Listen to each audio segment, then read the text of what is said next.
ఇంట్లో ఉందనుకో దేవుడి గదిలో దీపం ఉన్నట్టే.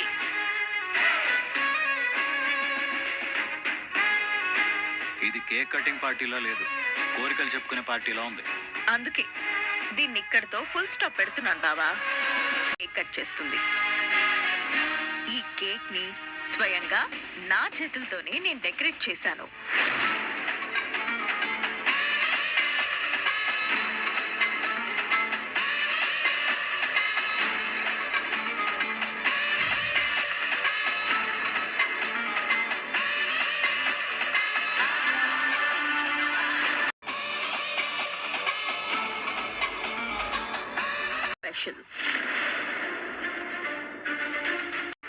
నా కూతురు మాటలు వింటుంటే నాకేదో భయంగా ఉంది.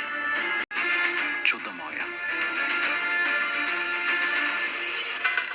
టెన్షన్ పడుతుంటే చూడ్డానికి నాకు చాలా ముచ్చటగా ఉంది బావా. చూసావా మమ్మీ, కేక్ మీద ఐ లవ్ యూ మమ్మీ అని రాయించాను.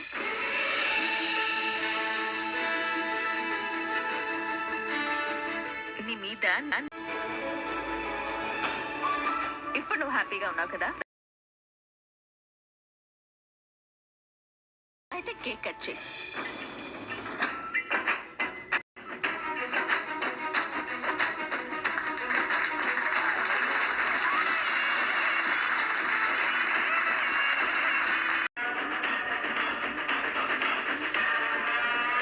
సుమిత్ర,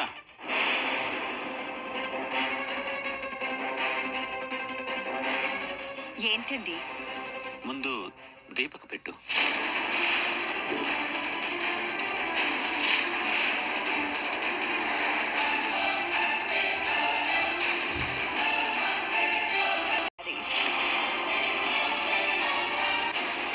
సరిగ్గా నా మనసులో ఏదైతే అనుకున్నానో నువ్వు అదే చెప్పావు. ముందుగా నా భార్యకి ఎందుకు తినిపించాలి? జ్యోత్స్నకే పెట్టొచ్చు కదా. నా భార్య బతికుండడానికి జ్యోత్స్న ఎంత కారణమో దీప కూడా అంతే కారణం. దీప నా పెద్ద కూతురు, జ్యోత్స్న నా చిన్న కూతురు. కూతురికే కదా. అయినా సరే వద్దు మావయ్య.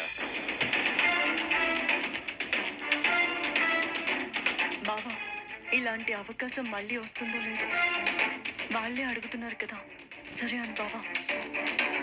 అద్గా దీప, ఇలాంటి చిన్న చిన్న ఆనందాల్ని కూడా దీపకెందుకు బావా తూతు?